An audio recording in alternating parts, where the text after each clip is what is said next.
Some crimes feel like they're pulled from the darkest corners of a nightmare.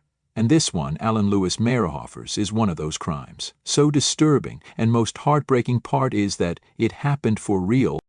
It began with a man once branded a repeat violent sex offender, convicted back in 1988 of burglary, kidnapping, and rape specifically, terrifying break-ins into homes in Whatcom and Skagit counties where he stalked and brutally assaulted 13-year-old children at knife point. Then in 1990 he was convicted again for first-degree burglary while armed with a deadly weapon and second-degree assault. After those convictions, he was civilly committed under Washington's sexually violent predator laws to the Civil Commitment Center on McNeil Island. He stayed there for years, until his release in 2017, labeled a Level 3 registered sex offender, the highest risk level. But the story didn't end there.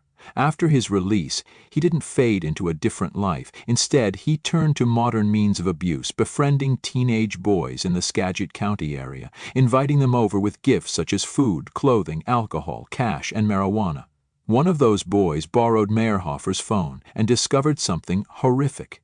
He saw photos of his friends and even images of child sexual abuse, and that prompted calls to authorities.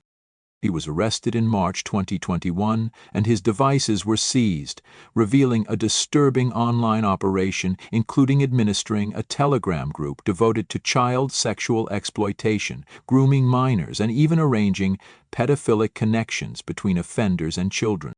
The criminal proceedings moved forward, and on the 6th of March 2025, Alan Lewis Meyerhofer pleaded guilty to receipt and possession of images of child sexual abuse in U.S. District Court in Seattle. And on the 2nd of June 2025, he was sentenced to 15 years in federal prison. James King. In the late summer of 2020, 72-year-old James King in Virginia Beach and Lexi Walters, someone he'd been seeing off and on, spent the afternoon together at a bar. He bought the drinks, 5 Budweisers for himself, and she had 4 rum and cokes and 12 shots of Fireball whiskey. The bartender finally refused to serve more after he offered her extra cash, saying, "She is dying anyway." Later, surveillance caught them entering a Days Inn on Bonnie Road in Virginia Beach, a hotel room James King had rented. During the evening and into the next morning, he went back and forth to his vehicle shirtless and without shoes. Lexi herself was never seen again. Then, the next morning, James King walked into the Virginia Beach police station and calmly told them there's a body in his hotel room. They should find it before housekeeping does. He added that he has flipped out before and did a murder gig in Ohio, saying he did the same thing he did now. Officers found Lexi Walters on the couch. She had died by asphyxiation through strangling and smothering, coupled with blunt force trauma to her face, shoulders, breast, hip, abdomen, and injuries to her genital area, along with signs of petechiae around her face and eyes. Back in 1986, he attended a wedding in Lucas County, Ohio, and murdered the mother of the bride. He turned himself in afterward, and the evidence revealed a sexual assault, with a pattern resembling what happened with Lexi. He served 20 years for that crime and was later released. He also made headlines in 2018 for attacking a woman and got a 12-month sentence for assault and battery.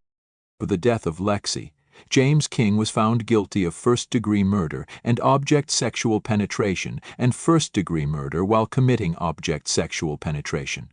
He was sentenced to 2 terms of life in prison. James Anthony Kirkwood. The last week of January 2023 turned into a stretch of fear for stores and its clerks across the city of San Antonio. The man behind it all was James Anthony Kirkwood, a man who was already on parole, carrying the weight of a prior aggravated robbery conviction out of Houston. On the 28th of January 2023, he walked into a Dollar General with what looked like a black handgun. However, it was in reality an airsoft pistol, but to the terrified employees forced to hand over cash, it made no difference. That same day he struck again, this time at a Dollar Tree. The spree kept going on, and by the 29th of January, Kirkwood had targeted another Dollar General. Next day, the 30th, he attacked a PetSmart, and by the 31st of January, 2 final robberies happened, one at a Big Lots, the other at a second Dollar Tree. 6 stores in just 4 days, all with a fake gun, making the clerks afraid, believing they might get shot if they resisted. Years earlier, he had lived a different lifestyle, owning a truck, a home, and has been sober for decades, but he suddenly began to go back into the orbit of crack cocaine, and with it came the desperate cycle of crime. His past aggravated robbery conviction already had him under state parole, but then with this spree, he was once again on the run. His final moments came on the 13th of February 2023, when San Antonio police finally arrested him, ending the string of armed robberies that had put retail workers across the city on edge. He entered a guilty plea in July 2024, and on the 20th of February 2025, James Anthony Kirkwood was sentenced to 78 months in prison. Eric Deager. He was once entrusted with the most sacred duties, a priest walking familiar paths in small, remote communities. Yet the crimes he carried in silence were anything but holy.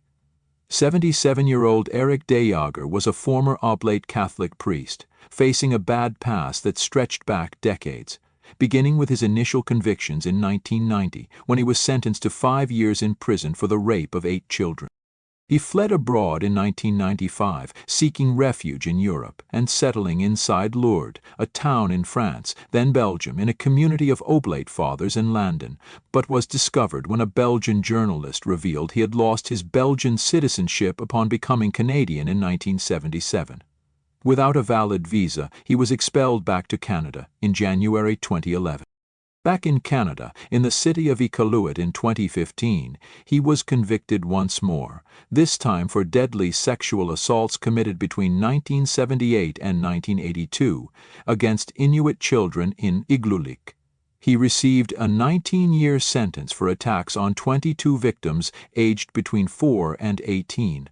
Then, in June 2023, the Royal Canadian Mounted Police finally arrested him on a Canada-wide warrant in Kingston, Ontario, on newly laid charges stemming from that same period. In January 2025, the former priest pleaded guilty to indecent assault against 7 Inuit children, 6 girls and 1 boy, from that same Iqaluit period between 1978 and 1982. Eric Deager was sentenced on the 30th of January 2025 to 6 years in prison. Robert Leroy Higgins. He was 69 years old when the truth of his crimes finally came crashing down. He ran a business people thought they could trust, the First State Depository in Wilmington, Delaware. Clients from across the country sent him their gold, silver, and coins for safekeeping, believing the vault would protect their wealth. But the reality was very different. Behind those steel doors, Higgins had been siphoning their assets for years, stripping away millions that didn't belong to him. His scheme went back more than a decade. In 2012, one investor handed him more than $800,000 to buy silver, but shockingly, he never received it, not even an atom of it. Instead, Higgins used the money to fund his own life, covering personal debts and indulging in luxury. It wasn't the first time he had diverted funds, and it wouldn't be the last. By the time investigators pieced it all together, more than 1,000 customer accounts had been drained, and the total amount missing was over $76 million, making it one of the largest losses ever seen in a U.S. precious metals vault. The arrest followed years of unanswered complaints. Investors begged for answers. They called, they reached out, but Higgins deflected, buying himself time while the hole grew deeper. Federal agents eventually uncovered how he had used customer holdings for vacations, real estate, and to mask his failing ventures. What clients saw when they visited the vault was an illusion, carefully staged to keep them from asking too many questions. The betrayal cut deep, leaving retirees and families stripped of the savings they had spent decades building. His day of reckoning came in court when on the 24th of October 2024, a federal jury found him guilty of mail fraud, wire fraud, and income tax evasion, and on the 17th of June 2025, Robert Leroy Higgins was sentenced to 65 years in federal prison. Robert Elmer Atraps. Late November 1988 in Sherwood, Oregon. Robert Elmer Atraps, who was separated from his wife Deborah but still sharing a home and caring for their infant daughter, waited for her return all evening after a routine hair appointment. When she didn't come home, Robert called friends, family, and even 911. The situation became intense, but later on, investigators would find out that there was no record of those calls coming from his home.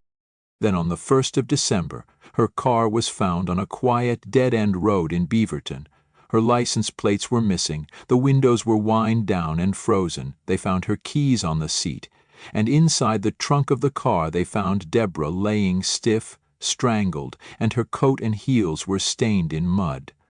For decades, they couldn't find any lead, and the case went cold. But in 2020, a newly formed cold case unit breathed life back into the investigation, and Detective Kevin Winfield dug up witnesses, brought back old evidence, submitting Deborah's clothing and soil samples for fresh forensic testing, and found Robert's DNA on her coat, even mud matching from the site to his home. Inconsistencies in his story emerged when he was interviewed again in 2022, leading to his arrest in March 2023. He was indicted and found guilty of second-degree murder, and on the 8th of July 2025, 70-year-old Robert Elmer Atrops was sentenced to life in prison with the possibility of parole only after 25 years. Bradley Asbury, in Manchester, New Hampshire, what should have been a place of safety, turned into a nightmare. At the Sununu Youth Services Center, once called YDC, Bradley Asbury was a house leader, responsible for supervising troubled teenagers, but instead of guidance, he became part of the violence. In the late 1990s, a 14-year-old boy named Michael Gilpatrick was attacked inside that facility. Asbury held him down in a stairwell while others committed the assault. It was a deliberate act that left scars lasting decades. This wasn't the first time Asbury's name was tied to abuse. Years earlier, in 1994, while working at a youth facility in Concord, he was fired after he was reported for physically and psychologically abusing staff and residents. Accused of intimidation and creating a hostile environment, he challenged the dismissal in court and managed to return. Rather than being removed from working with children, he was transferred to the Manchester Centre, where he remained until 2001. That decision would prove devastating once survivors came forward years later. By 2019, more than 1,000 victims had spoken out about systemic abuse inside YDC, and Asbury was among those charged. After years of silence, the case reached a courtroom in November 2024. Gilpatrick, no longer a boy but a grown man, sat before the jury and told his story. His testimony carried the weight of a child's memory still sharp with pain, and the jury listened. On the 27th of January 2025, the judge delivered the outcome. Bradley Asbury was found guilty of 2 counts as an accomplice to aggravated sexual assault. He was sentenced to 2 consecutive terms of 10 to 20 years, a total of 20 to 40 years in state prison. What began as whispered accusations in the 1990s ended with a man in his 70s walking into prison, knowing he may never walk out again. Ryland Headley. This one here is a crime that lingered in silence for nearly 6 decades, with a man who lived and grew old, hiding a very dark past. 92-year-old Ryland Headley was arrested in November 2024 for a crime committed in 1967, when he was just 34 years old.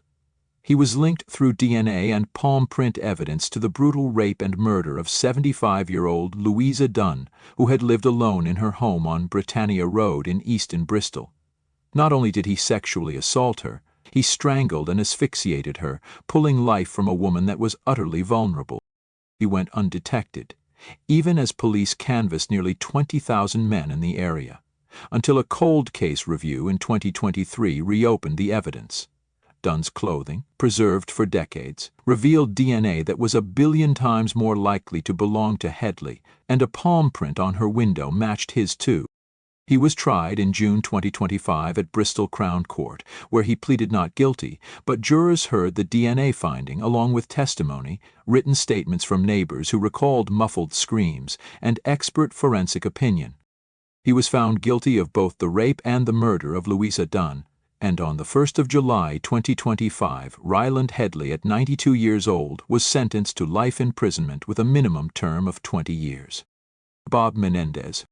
The politician built his career from Union City mayor to U.S. senator, holding one of the most powerful seats in Washington. but corruption shadows followed him long before the final fall. Back in 2015, he was indicted on federal corruption charges tied to Florida eye doctor Salomon Melgen. Prosecutors accused him of accepting nearly $1 million in luxury gifts, flights on private jets, and lavish vacations in exchange for political favors, including pressuring officials to resolve Melgen's billing disputes with Medicare and to help with visas for the doctor's girlfriends. That trial ended in a mistrial in November 2017 after the jury failed to reach a unanimous verdict. The Justice Department dropped the case in 2018, letting him walk free. But in September 2023, investigators came again. This time, the raid on his New Jersey home uncovered $480,000 in hidden cash, gold bars worth about $150,000, and a Mercedes-Benz convertible prosecutors linked to businessmen seeking his help. Evidence showed Menendez used his Senate influence to benefit Egypt and Qatar while protecting local allies facing criminal investigations. Prosecutors said these bribes had purpose, that Menendez used his Senate power to push Egypt's interests, pressuring colleagues to release U.S. military aid, sharing sensitive information, and helping clear a $99 million weapons sale. And for Qatar, he praised the country in official remarks while quietly backing a business deal that funneled money to his associates. The trial in May 2024 laid out the story. Bribes disguised as gifts, favors traded in back rooms, a pattern that stretched years. On the 16th of July 2024, the jury found him guilty on all counts of bribery, extortion, fraud, obstruction, conspiracy, and acting as a foreign agent. On the 29th of January 2025, Judge Sidney Stein sentenced him to 11 years in federal prison.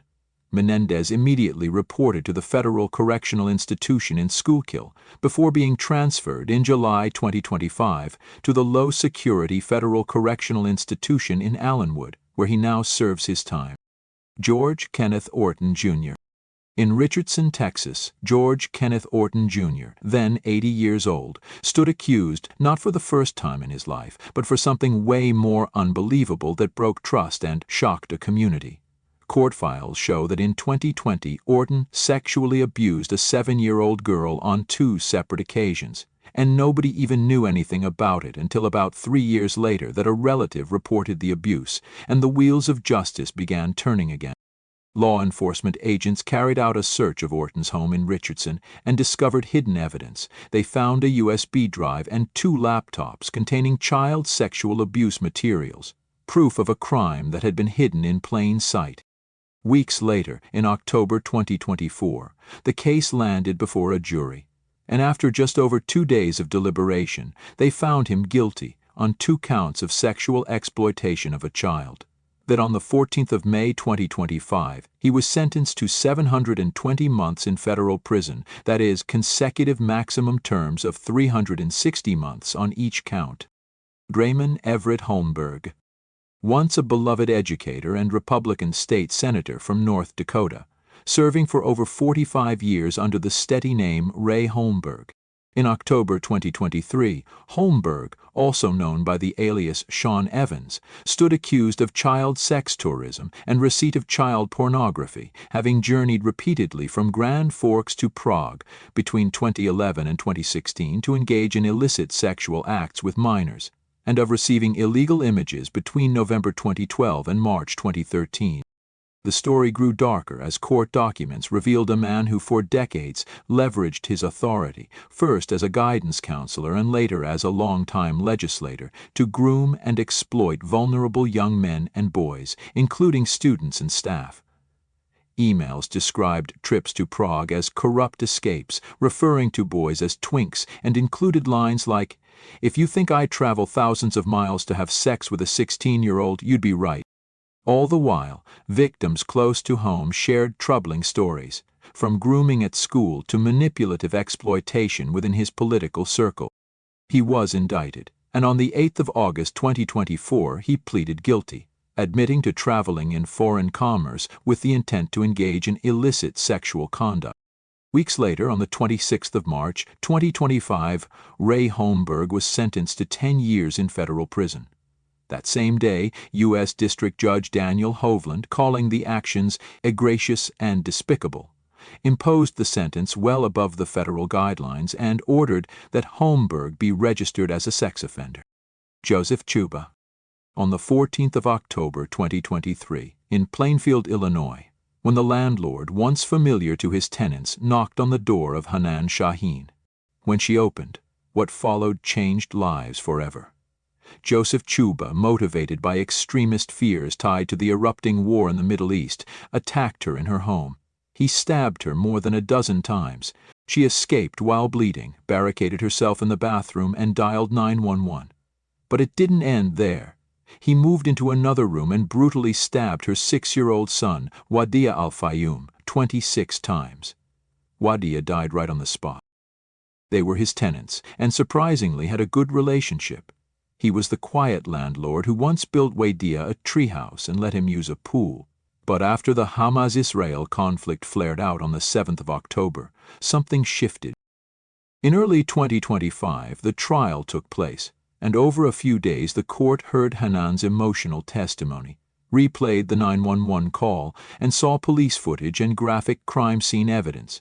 His ex-wife took the stand, and Chuba himself never testified in his defense. By the 28th of February, he was found guilty of first-degree murder, attempted first-degree murder, aggravated battery, 2 counts of hate crime on all counts, and on the 2nd of May 2025, Joseph Chuba was sentenced to 53 years in prison. Gary Jean Ramirez.